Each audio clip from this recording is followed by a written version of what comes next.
It looks like maybe there's some in the library in person as well. But thank you for being here today. This workshop is titled Managing and Organizing Your Research. It is the final part of our Skills for Graduate Students workshops. Like all of our workshops, we are recording this one. We will be sharing the recording out to everyone who's here today and folks who registered but weren't able to join the workshop live. We also always host all of our workshop recordings on our YouTube page, so you can always find them there as well. Managing and organizing research is really a big part of any project, any research project, no matter whether it's your dissertation or a smaller research project, your thesis. So we hope that you will take away some helpful tips and tools from our workshop today. My name is Brianna Hughes. I use she, her pronouns, and I am one of the reference and instruction librarians. I work primarily with STEM students in a few different of our science departments here on campus, but I work with many, many students in all disciplines. And I'll let my colleague Katie introduce herself. Hi, everyone. Katie Sullivan, also she, her pronouns. I'm head of reference and instruction in the library, and I work as a subject librarian primarily for the social sciences. Yeah, so we'd love to know he's here and joining us today. It's always great to know what different disciplines and programs our attendees are coming from. So if anyone would feel comfortable either in the chat or out loud online or in person sharing what year you are, what program you're with, it would be great to get to know some of you. Anybody in the room want to? Yeah, go ahead. Does it pick up my voice? It does, yes. I'm gonna unplug this back here. It's a little noisy, but go ahead. Yes. Okay. Hi, I'm Odalis. I'm a first-year chemistry student in the PhD student in the chemistry department. Thank you. I'm Satiksha. I'm also first-year PhD student at chemistry department. I'm Cindy. I'm a second-year PhD student at mechanical engineering department. Thank you. Hi, I'm a second-year science PhD student. Okay, thank you. And I don't know if folks online would want to unmute or just go ahead and put in chat. I can move on over here. Hi, I'm Nick. I'm a first-year student in the Public Policy Master's program.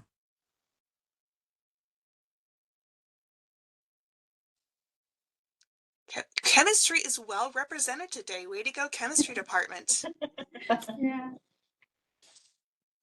Well, great. We're glad the word about today's workshop at least got to the chemistry department as well, the rest of you who are here today. So we're glad everyone's here. I think that no matter what program or discipline you're with, you will certainly find some information that will be helpful. This is really a multidisciplinary, cross-disciplinary. Oh, great. Ling is from IS. Welcome. So yeah, there's plenty of information here that's relevant to just about anybody. So hopefully you all will agree by the end of this. All right, this is our agenda for today. We're going to start by talking about sharing a shared document, which we'll get into in just a second. That'll be a great way for us all to share our own experiences, our own tools and tips we have when it comes to managing and organizing your research. We'll talk about different organization tips and strategies. Katie's going to dive into that section. And then we'll talk about how some of those strategies can be used in a search for literature, either in OneSearch or other databases. And then we'll go back to the shared document. First we'll talk about note-taking and data management, both big elements to any kind of large-scale research project. And then finally, we'll take another look at the shared document in a second that we'll talk about and kind of do a wrap up, answer any final questions. But please, as we go along, if you have questions that you want to put into the chat, or Katie can certainly encourage folks in the room to speak. All right, so this is that shared document I was mentioning. There's a lot of experience in the room and online here with us, and we want to make sure that everyone has a chance to share. There's a lot of material we're going to try to cover today, but if you head to this shared document, it's a Google Doc, you can go to the tinyURL, you can follow the QR code, you can click on the link in chat. This is a shared document where you're encouraged to put in any kind of strategies that you have found useful or not useful We can always learn from the bad as well. If there are tools that you like, that you use and have good experiences with, please feel free to have a conversation in that shared document, and that'll be accessible to everybody after the workshop as well. So feel free to go crazy in there. All right. And Katie's going to get started by talking about an organizational plan. Yeah, thank you. So why set up an organizational plan in the first place? So taking time to create an organizational plan early on in your research process can help set you up for success. It doesn't have to be complicated or require a lot of tools. It can really amount to making some decisions in advance and setting up a structure for how you'll find, save, and organize your materials. This can save a lot of unnecessary frustration for you because you'll be able to locate what you've collected when you need it and avoid duplicating effort, work, and work more seamlessly with collaborators if you have any, as well as backing up your results if you're required. Okay, thank you. Next slide.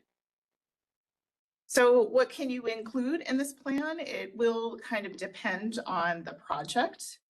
But you can think about including things like search tools and databases you plan on using, as well as how you'll track your search strings and strategies. This can be especially helpful for things like systematic reviews if you're working on them. How you'll manage your citations, including if and what citation management tool you'll utilize, how you'll take and maintain notes on your research and research materials, what files you'll be saving and where and how you'll name them, and potentially, especially for data, plans for long-term access and regular backing up of your files. Brianna? So when you decide on deciding on a citation management tool, it helps to consider a few different factors. Cost, some are available to you for free, some are cost something either upfront or on a regular basis. Think about what you potentially already have access to, and we'll talk about that a little bit. If you are working with collaborators, what do they have access to? What storage requirements you'll have, and what the limitations of the tools that you're considering. And if there are limitations, is there an easy way to work around them? And potentially, especially, oh, I'm sorry, I'm hopping around here. Think about ease of use. Maybe you are already familiar with something that might be a starting place for you in terms of exploring and making a decision. Are there robust supports or possible training that's available? And lastly, how does the tool integrate with the search tools that you'll be using, as well as your word processing system? So we'll talk about the search piece in particular with the library tools that we have. All right, next slide. So here at UMBC, the library provides training and support for 2 no-cost cloud-based tools, Zotero and EndNote Online, which is the web-based version of EndNote. These tools have very different interfaces, but fairly similar functionality. And we'll share 2 links in chat, a table of comparisons of additional software to consider, along with a link to our training recordings for Zotero and EndNote Online. And we'll share all of this since we have a number of folks in the class here. We'll share all of these links after the fact with everybody who's in attendance as well. Okay, go ahead. Next slide. So when you're saving files, it's really beneficial to start off with a naming and files structure plan. Think about the file name as a unique identifier for each of your files. And following a naming convention allows you to simplify the organization of your files and locate files with ease. It also helps others to understand and reuse your data. This is particularly important when you're working on collaborative projects. In addition to file structure, you want to think about folder structure. So folder structure for your files can assist in the unique identification of the files contained within them. Consider the structure of the folders containing your data files before you begin to collect your data. Ideas for how to organize your folders include by file type, time, characteristic, activity, or topic. And of course, keep file names short and descriptive, be consistent, and avoid special characters. Okay, thanks. Next slide. So we wanted to mention one of the library's databases that might be useful for research and pretty unique in terms of what types of databases libraries usually offer. SAGE Research Methods is what it's called. And this database helps researchers learn to design and conduct research, a range of research with videos, case studies, practice data, and how-to guides.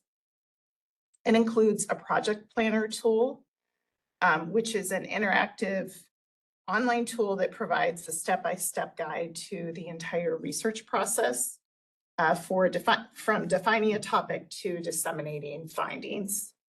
We're also going to share a link to a webinar from SAGE that takes you through kind of the full picture of what this database does. Right, as well as I think you're putting in the data, a link to the database itself. Okay, thanks, Brianna. Next slide. So we'll take a moment here to just pause to see if anyone has any questions or comments in the room or online.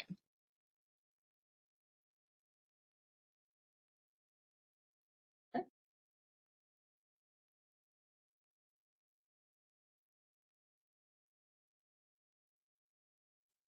I'd be curious if there's any citation management tools that folks here joining us today already use. I'm always really interested in who uses Zotero, who uses EndNote, and who uses something else. So if anyone wants to share which citation management tool they use, or if they are curious, you know, and have never heard of citation management tools, we'd also be happy to answer questions about that. So Elias says Zotero, okay. Mendeley? In my Mendeley. undergrad, I use Mendeley.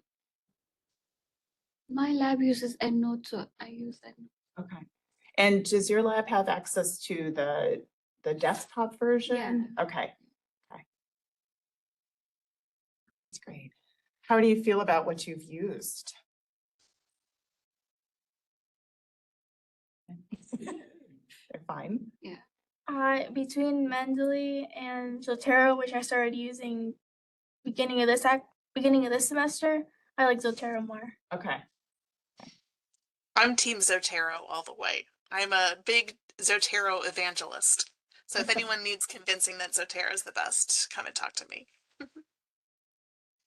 And I am usually in EndNote, the online version, but primarily because it's one of the roles that I have here to support it. So I've just grown used to it. I do think Zotero maybe is a little more reliable in terms of, but we don't have access to the desktop version as a campus. So I think there are some limitations with Like Zotero? we don't, no, EndNote. So what we teach here and support is just the online version, which is sort of a scaled down version. A number of Zotero users in chat. Hi, thank you. All right, so I'm going to talk a little bit about search strategies, how to look for research literature. We'll talk about specifically, or start with talking about OneSearch, which is the library's catalog search engine, but also touch on a little bit other specific and subject specific databases. So we'll cover talking about how to plan your search, how to apply some organizational best practices, making use of some advanced search tool options, and touch on linking the searching back to some of the things that Katie just covered. So I've got a couple screenshots here I'm going to walk through, but then after these, I'll do a live demonstration of using OneSearch. So this is a screenshot of kind of what it looks like on OneSearch before you've done any kind of signing in. It'll be pretty apparent when you are using OneSearch when you've signed in and when you haven't. That yellow bar is pretty eye-catching. And also you'll notice on the top right corner of the screenshot with the first arrow where it says sign in, there's no name listed. So those are two indicators that you haven't signed in yet. You can certainly do some really basic searching in OneSearch without signing in, although we do strongly recommend that you do sign in when you're starting a search session. Signing in gets you access to a lot of the tools that are incorporated into OneSearch. It gives you access to full text of articles, full access to some videos and ebooks as well. And it really just opens up OneSearch to include many more sources than you would get access to by not signing in. The sign in is just your UMBC username, the bit of your email address that comes before @umbc.edu. And it's whatever password you use for MyUMBC and your email.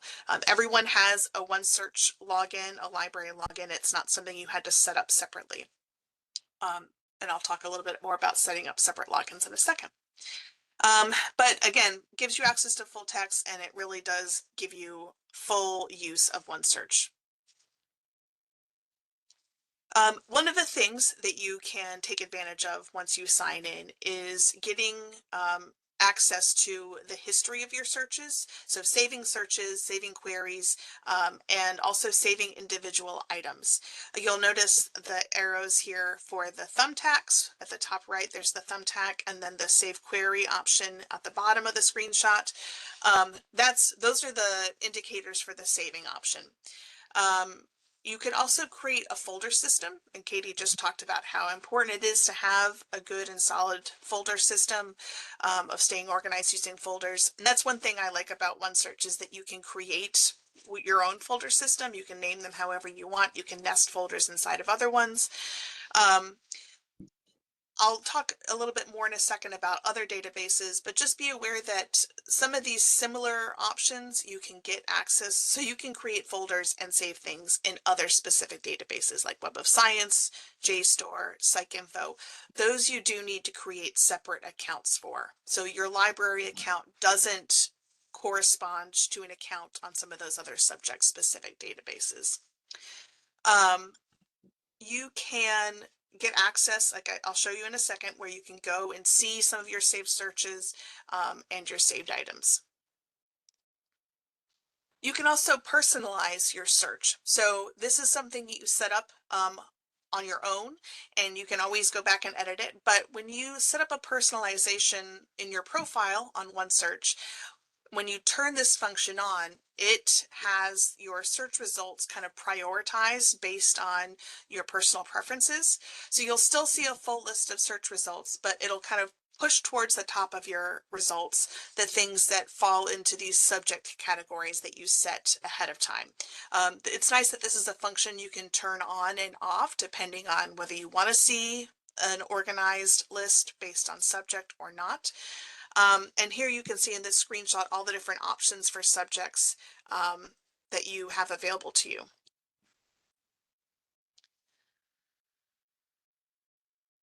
Keeping in mind, well, let me back up a second. Keep in mind that when you're doing a search in OneSearch, it is searching all of our 400 plus databases. And so that's another reason why it might be nice to have your search results prioritized and skewed towards a certain discipline. All right, so another nice feature in OneSearch that you get by having signed in is our citation tracking.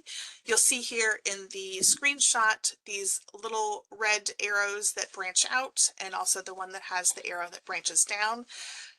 If you click on those, once you're in OneSearch, it will show you a list of articles or items that are cited by this original article or the seed article, as we call it sometimes. Please? To celebrate National Library Week, we Sorry, have there's a community art program on the announcement 7th floor overhead. from 4 p.m. to 7 p.m. for any.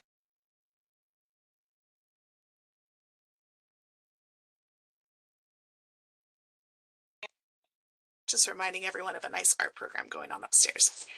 Anyway, the red arrows allow you to kind of see citations that this original article cites, but it also allows you to see sources that cite this original article. So kind of like going backward and forward in the timeline of this literature, which I find to be a really nice feature if you're doing a very intensive literature search, maybe like for a systematic review or some other type of evidence synthesis project. There are a couple other databases besides OneSearch that have similar features. So Google Scholar, I know, offers something similar to this where you can track both forward and backward in citations.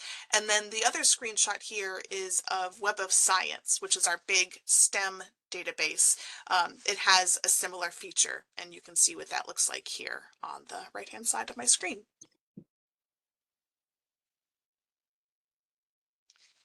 Something else to think about is actually, let's hold off on this. I'm going to do the demonstration now and show you kind of what some of this looks like in real time on the library's website. So you all should be able to see now the homepage of the library's website, library.umbc.edu. And to start out any search, you would just throw some search terms into this box. So for our demonstration, we're going to talk about literacy, nutrition, K-12. So let's say I'm doing a research project on how literacy impacts nutrition among students in K-12 schools. Okay. So first I'll go ahead and get signed in. And I now know that I'm signed in because the yellow banner has gone away and I also have my name up here at the top right corner. So let's say I wanted to do some filtering, and we don't dive too much into the nitty gritty of using OneSearch in this workshop. We have a couple other workshops that do that. But let's say, just for the sake of example, I'm going to filter my search results to just be the last 5 years. Okay. And I only want to see peer-reviewed journals. Okay. So let's say I see that there's, over 300 results. I really want to be sure to go through this full list and see all 325 items, but I don't have time to do that all right now. A great thing to do would be to save this query, this search. So I'll click on this thumbtack, and I now see that this search query was saved to my favorites. Maybe I'll spend a little time today looking through some of these articles. Maybe later on tonight or another day, I want to come back and revisit this list of 325 search results. To get to that and any of my other favorites, you click on the thumbtack icon at the top right of my screen. And I've got a few options here. Saved records, which I'll come back to in a second.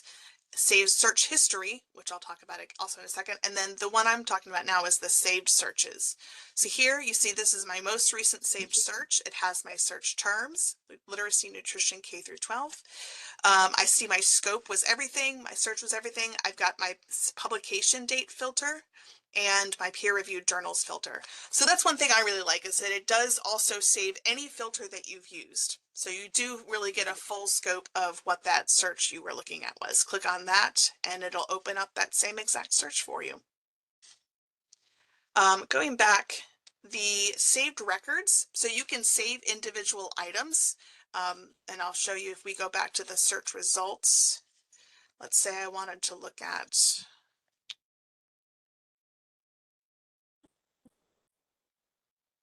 this one here. Let's say I was interested in reading this article more. I don't have time to right now. I'm going to go ahead and click on this thumbtack item up here, add that to my saved items. And now, it's later. I want to come back to that particular article, and under saved records, it's right there. And I can click on the title and get right back to it. This search history function, I don't rely on it. It clears every night at midnight. It's not something that's long term like the saved searches and saved records. So if you're looking for your search history for that same day, sure, that's helpful, but anything beyond that, it's not really that helpful. So I don't use it all that much. Right.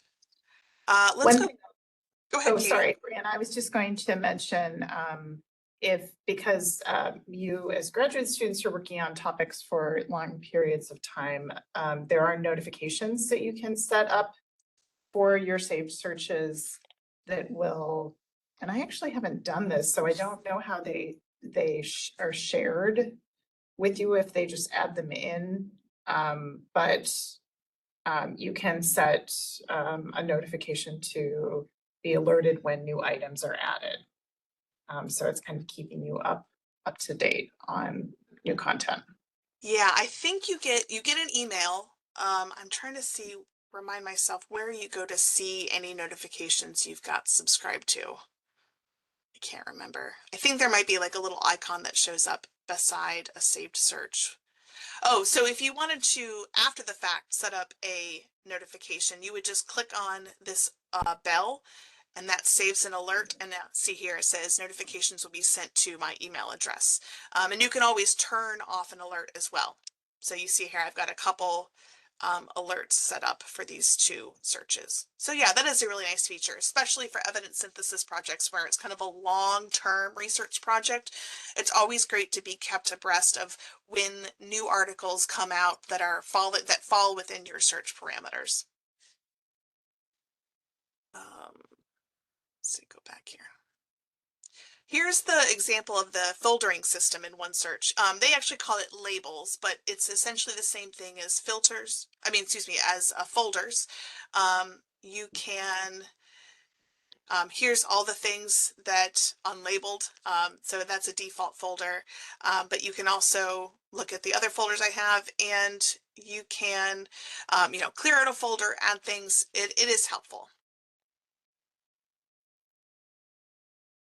And one thing I'll just add related to this, if you were searching in OneSearch and then maybe searching in Web of Science, searching in an EBSCO database, those saved items, you can create accounts and other databases like EBSCO and Web of Science and save content. They don't translate over.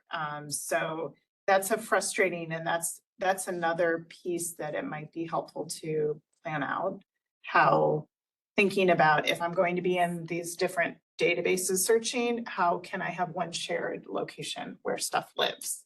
My tendency is to pull up, if I find it somewhere else, I pull it up in OneSearch and save it in here, just to keep it all together. But it's just something to think about. Yeah, that's a good idea, Katie. I use my citation manager for this sort of thing. So like I said, I'm a Zotero user. When I find an article that I am interested in saving, no matter where I found it, I then add it to my Zotero folders, and I use the tagging system in there as well. And so again, it then allows me to kind of disregard where I found it, just know that I've saved it in my Zotero library. One thing I wanted to share about the individual folders, I mentioned this earlier when we were back looking at the slides, but sometimes, and let me go back out to the main list of search results for this. I'll just start over again.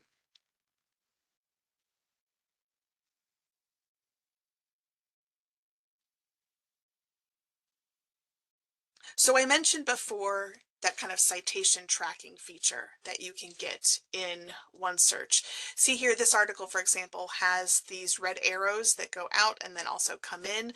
Those are what I was mentioning before. So if this one here where the arrows are branching out, this is going to show you all articles that are available in our databases, that's key to note, that cite this article, this first primary seed article. So just to show you, if you click on this, it'll open up a new window or go to a new page. And this is the 4 items within the University System of Maryland libraries that we have access to. I'm curious if I turn this function on. No, it doesn't change. So there may be more sources that cite this article, but that just aren't available in our databases. So that's another good reason why it's always always a good idea to do searching in different databases. So search in OneSearch, search in Google Scholar, maybe search in some discipline specific source databases. But let's do the reverse here. So if I wanted to see the list of the articles that we have access to that are cited in this original article, this will do, here's all 29 that we have access to, and also beyond USMAI articles. So this is really nice because it's a quick and easy way to then see what these articles or books are saying about your topic. All right, Katie, do you have anything to add about OneSearch that I've forgotten? No, maybe just mentioning the permalink. Yeah. Source. Yeah, so these are some tools here. I mentioned there are some tools that you get access to once you're logged in. These are those ones right here. So nice, easy way to save or share articles is this email feature. You would just type in whatever email address you wanted to send this, not Gmail. So now I just hit send, and the next time I go to my email, this article will be there waiting for me. If you wanted to save a link to an article to come back to it later, always make sure you're looking for a permalink. And once you click on that, this will pop up. You can copy it and paste it wherever you're saving links. The citation feature is nice, although it is limited to just these 4 formats of citation. So if you're using anything other than MLA, APA, or Chicago, unfortunately, this doesn't generate that citation for you. Personally, if I'm looking for a citation like an IEEE or something like that, I'll grab one of these and ask, AI, ChatGPT, Gemini, whatever you use to convert this citation to the format that I need. You can use these features here to export a source to Zotero or EndNote. Although if you're using like the Zotero plugin or the EndNote browser plugin, I think you can just add it that way, and it's actually a little bit quicker than using these export options. Yeah, I'll just mention if you're using EndNote online only, this is the only way right now to do that. Gotcha. All right. Are there any questions from folks about using OneSearch or some of the different features of OneSearch that allow you to stay organized in your research?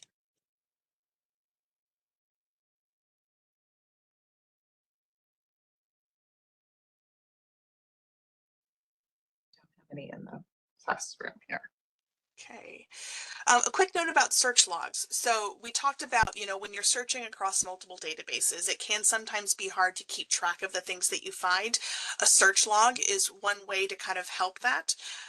So this is something that you can create for yourself, so it can really look different depending on what your needs are, your discipline, that sort of thing. But think of it as a way to just keep track of all the searching work that you're doing.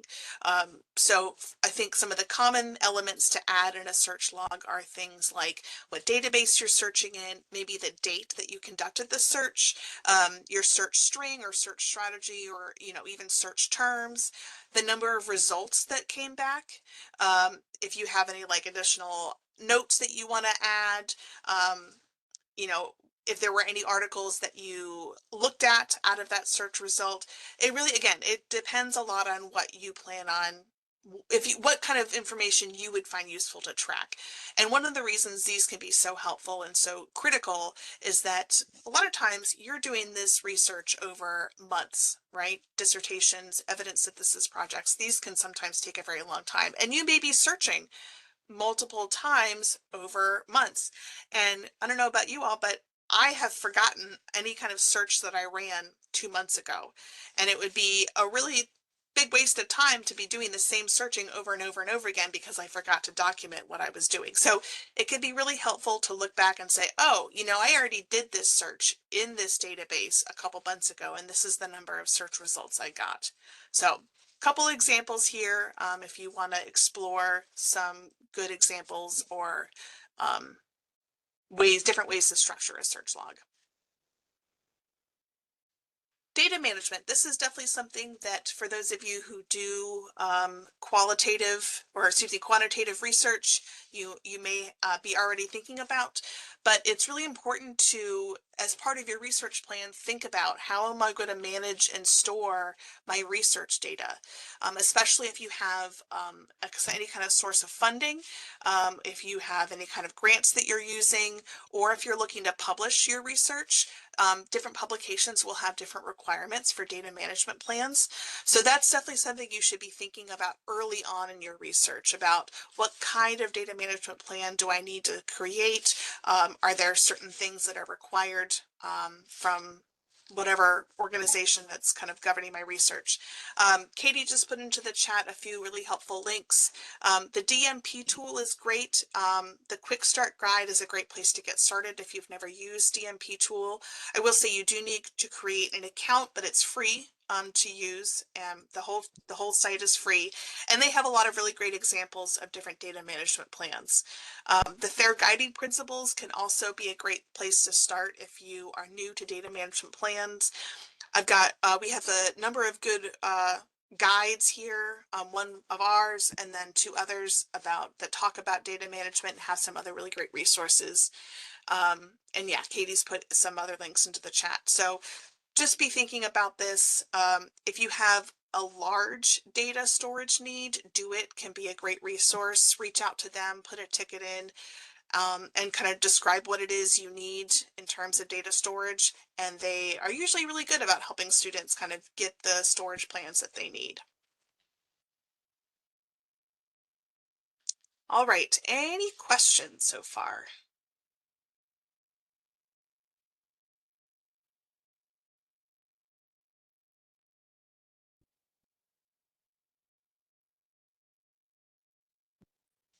Okay. Right. So when you're thinking about the note taking that you'll be doing, really consider what has worked for you in the past, sort of how you work when you do research, and look at sources and materials, as well as your anticipated needs for the specific project that you're working on. Consider the types of sources you'll be using, as well as any data or other evidence that will be part of your project. Think about if you're going to be taking digital notes, handwritten notes that you'll digitize. Are there some tools that you'll use to do this? Are there tools that you're already using that include some of this or all of your research notes? Go ahead, Brianna. So there's a range of note-taking tools out there, most with some level of freemium price model. If you take handwritten notes, you can look for tools like GoodNotes that digitize and OCR your notes, which makes them searchable. Browser extensions like, I believe it's Diigo, I'm not sure how to pronounce that, Diigo, Hypothesis, allow you to add notes to PDFs and web pages and organize your files into folders. And we talked about citation management tools quite a bit today. Most citation management tools, including Zotero and EndNote, include fields for source records where you can add some limited research notes. Okay, go ahead.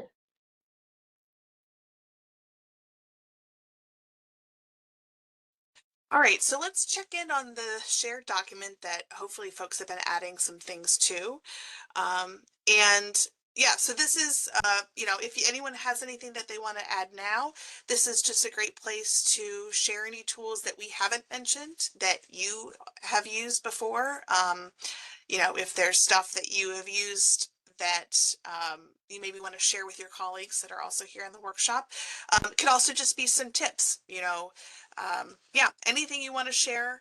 This is really an opportunity for us to learn from each other as well. So maybe Katie, do you want to pause for maybe a couple minutes to give folks a chance to add some stuff to the document? All right, so let's pause for a couple minutes if folks want to jump into the doc. Katie's put the link to it in the chat, and maybe add some stuff.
All right. Thanks everyone for adding some of that stuff.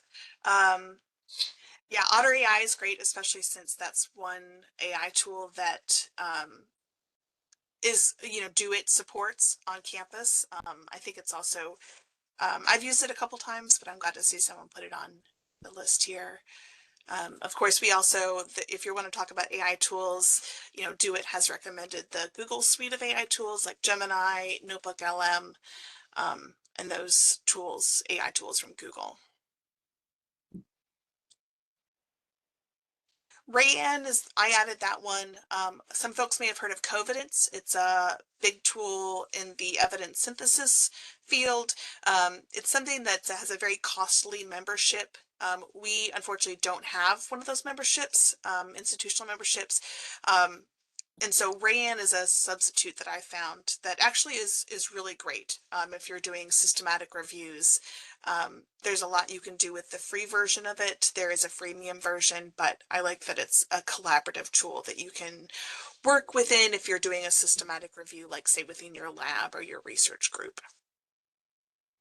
And am I right with the pricing for that, that it's the free version is per 1 or 2 projects? Isn't that how the pricing Yeah, is? I think you're right. I think it's, for you get a couple projects for free. And then I also think there's not a lot of storage required of these kinds of projects, but I also think there's a storage element that comes with the pricing model for Rayan.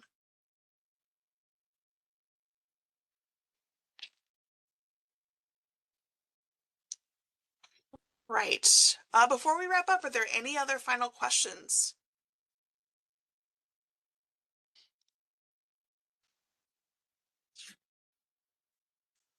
Well, if you think of anything, please feel free to email myself or Katie. This is the kind of work we talk to students about all the time. In addition to being a science librarian, I'm also the graduate student services librarian, and I've given a number of talks about these different tools and staying organized with research. I think it's something that a lot of graduate students feel kind of overwhelmed by, and they feel like if they aren't organized from the very beginning of a research project, it's too late to get organized. And I really just don't think that's true. It can be something that you implement at any stage of the research process. So if you ever want to talk to Katie and myself about getting organized, if you are feeling overwhelmed by it, we'd love to have a chat with you. So feel free to send us an email. I've also got here the Graduate Student Resources Guide. It's something that we've put together with the library, and it's got a lot of really great resources. Everything about research resources. It has a recording of our most recent graduate orientation to the library, and then some other campus writing and research resources for grad students. And then finally, before we leave today, if you wouldn't mind taking a survey just to let us know how you felt about the workshop today. You know, we're always trying to improve and add more graduate student workshops. So please, if you don't mind, answer a couple of our questions.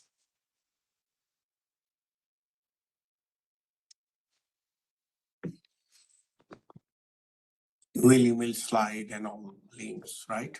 Yes, we'll send out the slide, the links, and the recording.